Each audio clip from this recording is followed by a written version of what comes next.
지 말해줄 수 있어요? 마지막으로 가족의 뜻이라는 것을 확인해 주시면. Film yang berjudul The Gear on a Bulldozer. Inilah kisahnya. Hyung adalah gadis yang baru berusia 19 tahun. Dia berwatak sangat keras, melakukan apapun sesukanya. Berpenampilan dengan satu tangan dipenuhi tato. Dia ditahan oleh polisi karena tindakan kekerasan, memukul seseorang, dan karena itu dia mendapat hukuman 10 jam penjara dan harus mengikuti pelatihan selama 40 jam. Setelah selesai persidangan, bukannya dia takut, tapi malah kembali mengejar teman sekolahnya, yang membuat mereka ketakutan. Setelah itu, Hyung memukul mereka satu persatu dan meminta agar anak-anak itu menjauh darinya, serta tidak pernah menyentuhnya lagi. 건들지 마. 아주 병신 될 줄 알아. Hyung pulang dan tempat tinggalnya adalah sebuah restoran, milik ayahnya sendiri. Dia membantu ayah dengan menjadi seorang kasir. Tapi hubungannya dengan ayah tidaklah seharmonis seharusnya. Dia bersikap jutek dan acuh tak acuh.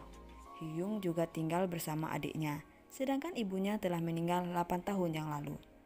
Pada suatu waktu ayahnya mendapat kecelakaan. Saat sedang memasak, tangannya ketumpahan air panas yang mengharuskan dia harus dilarikan ke rumah sakit. Setelah mendapatkan perawatan, Hyung diminta membayar biaya perawatan yang cukup besar.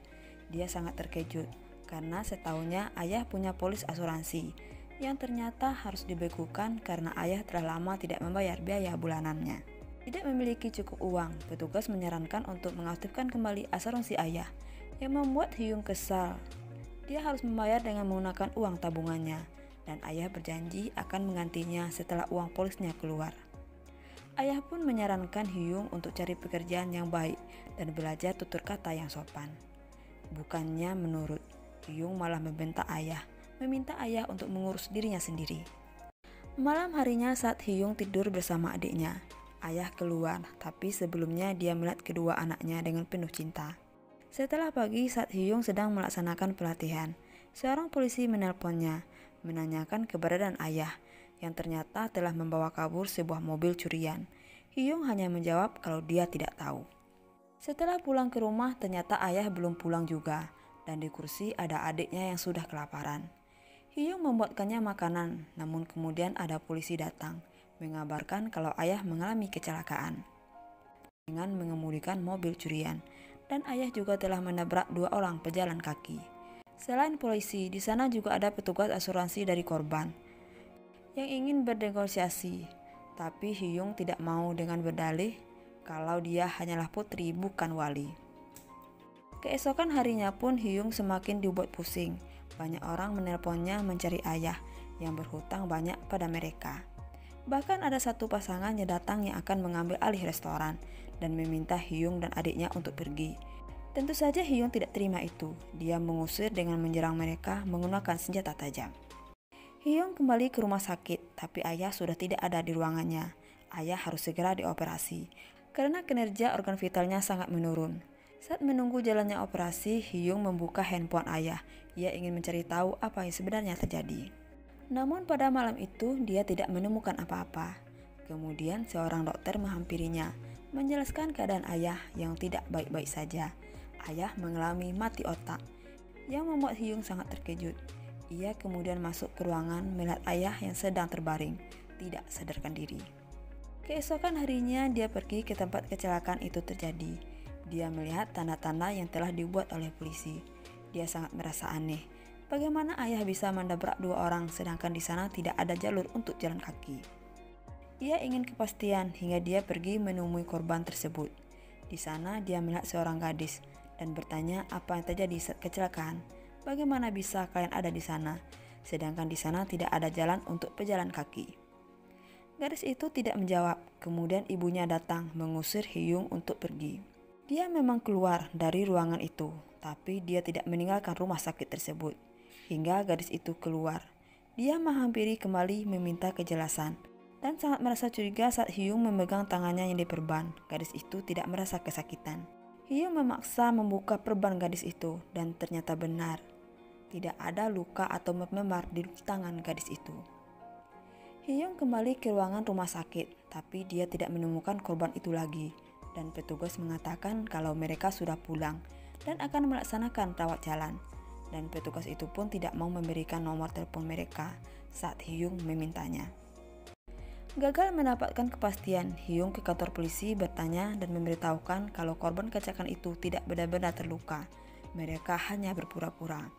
Dan merekalah sebenarnya penyebab kecelakaan. Tapi polisi hanya tersenyum mendengar penjelasan Hyung.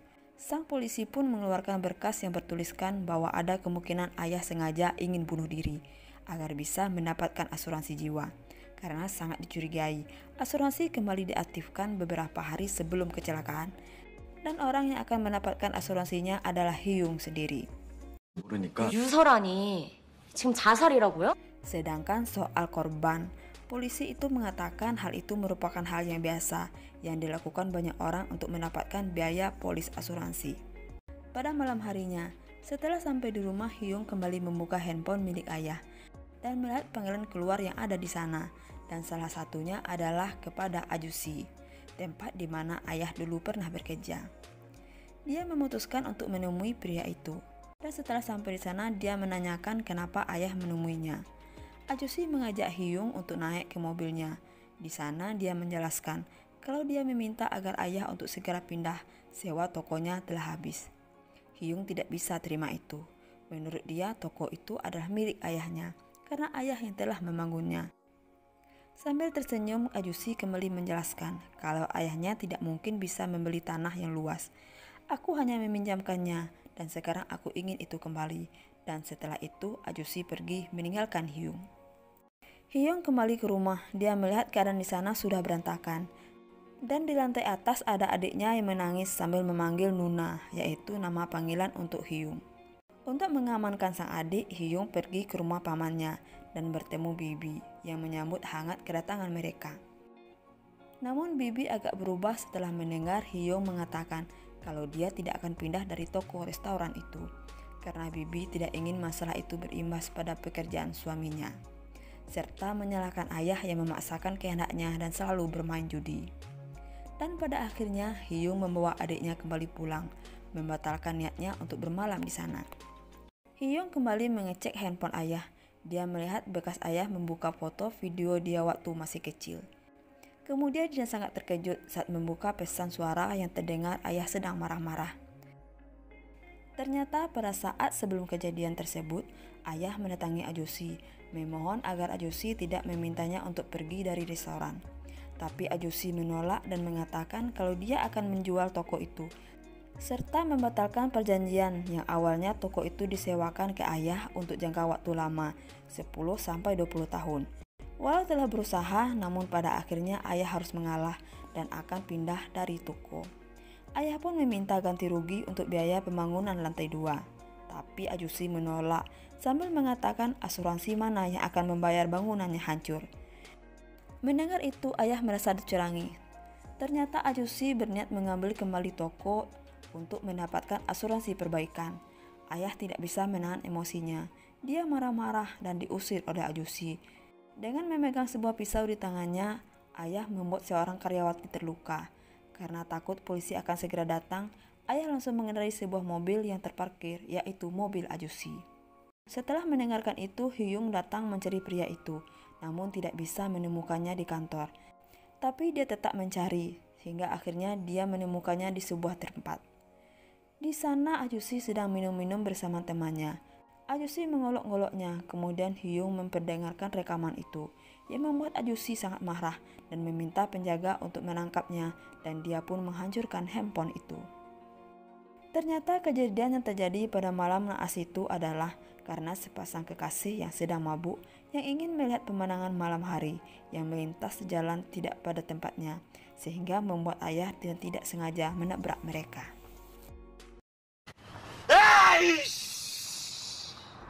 Hyung tetap berusaha untuk mendapatkan toko itu kembali, tapi semuanya ia lakukan selalu gagal.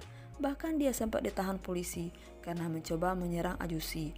Dan agar kasusnya tidak menjadi perhatian umum, Ajusi membebaskannya dan meminta Hyung pergi dari toko itu. Pada suatu malam, sekelompok remaja menahan adiknya, dan anak-anak itu adalah remaja perempuan yang waktu itu dia hajar. Dan kali ini mereka membalas dendam dengan membawa seorang pria dan menyakiti adiknya serta menghajar Hyung habis-habisan. Setelah mereka pergi, Hyung menceritakan kepada adik keadaan ayah yang sedang mengalami mati otak. Dan mereka pun segera menuju rumah sakit.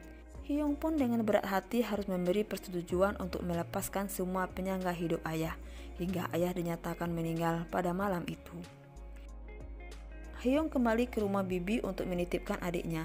Kemudian dia pergi ke kantor Ajusi mengambil bulldozer dan membawanya ke toko, menghancurkan toko itu. Dan kemudian ke rumah Ajusi, berniat menghancurkan rumah pria itu. Ajusi ketakutan, rumahnya bergoyang. Dia pun keluar dan polisi pun telah tiba, meminta Hyung untuk menghentikan aksinya. Tapi Hyung menolak dan polisi pun terpaksa menembak bahunya. 마지막 경고입니다. Setelah sembuh, Hyung menemui laki-laki yang menjadi korban tabrakan itu. Dan sang pemuda meminta maaf kecelakaan itu adalah kesalahan mereka. Hyung memaafkannya dan mulai menjalani hidup yang baru sebagai pengantar makanan. Dan pada saat bekerja, telepon berdering dan itu dari pihak asuransi yang memberitahukan kalau asuransi ayah telah dicairkan, tapi dibayarkan untuk ganti rugi korban. Dan ayah dinyatakan meninggal karena bunuh diri, yang membuat Hyung sangat bersedih karena dia tahu ayahnya tidaklah bunuh diri. Kecelakaan itu karena kesalahan orang lain, dan pada akhirnya Hyung tidak mendapatkan keadilan.